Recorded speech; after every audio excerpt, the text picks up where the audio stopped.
vào vậy lúa đây coi như rau tức năm mốc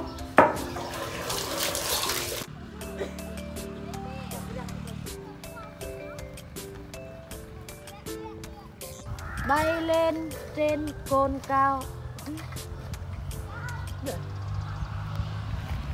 bay lên trên gì chẳng có nữa.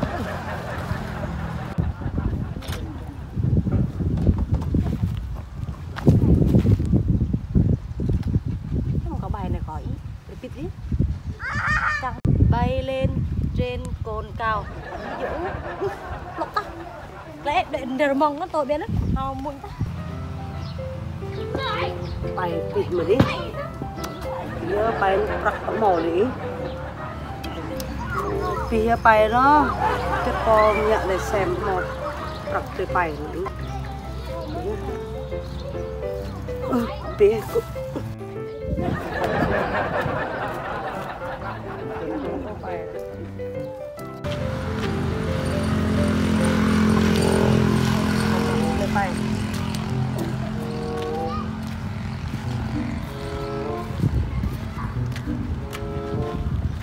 đây em mua đây là thò cò như đấy vậy ô tí lúa đó tí.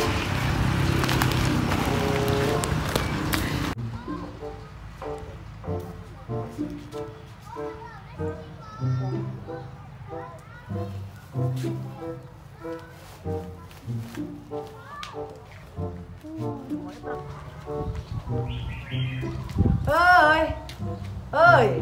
làm sao hả? Hãy làm sao hả? Gò chị em mua đó, lệ em mua vẫn. Ôi tôi với chị này là sắc này lệ là clop hả đó? Clop à? Sắc clop ba con em tôi có bị có một cái sao có ra có vấn đề đi nè đúng rồi tôi bắn bơ tôi đó là có xịt lấy bay ôi đó có xịt lấy họ nhớ họ có xịt lấy bay á nè mấy bật những bay đấy nó đuối ở đây đó đuối này tụi này lúi bật con tụi này nó lấy bay bây kiệt con lời kiệt con lời ô một tí có lệ mùa nó coi con lúi tí gì cái sạc cái vào con này hả tặng giả nữa những này rồi có quại có việc này nó bổ đến làm ngại kìa các con việc sọt đó lúc này nó còn nhà mình mua em ấy thôi cái bom nó đẹp vào có này nạ hả có việc lên con ạ nó có quại là cái bom muốn phi ra đằng má vì bố mới nhớ đặc quy như là vợ sao chụp con cái đi á bài đã bố Vân đã nhớ đặc quy như vậy em có vậy nhưng mà bây nhỏ đâu kiểu thế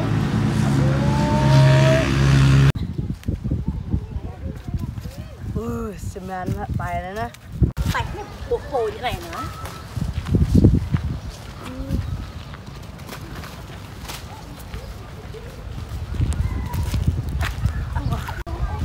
ơi kệ tao cái này tôi nhung bay nhung mất em bị một bạc rồi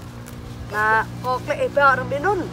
em lại vào con hả có cái hao nhung bay ý có cái lệ set đi cá có lệ xeo đi cá xeo lệ xeo đi sao cái đàn tôi lại bạc ở đây có play bay á nhung bay ý nhung bay nhung á tôi lại bạc ở đây tao chui tao có lệ bạc đi nè tất nè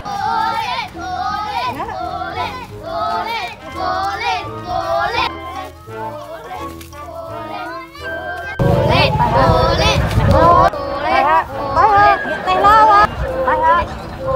tay lao á cái chợ nhở hả cái chợ nhở cái chợ hả chợ một tay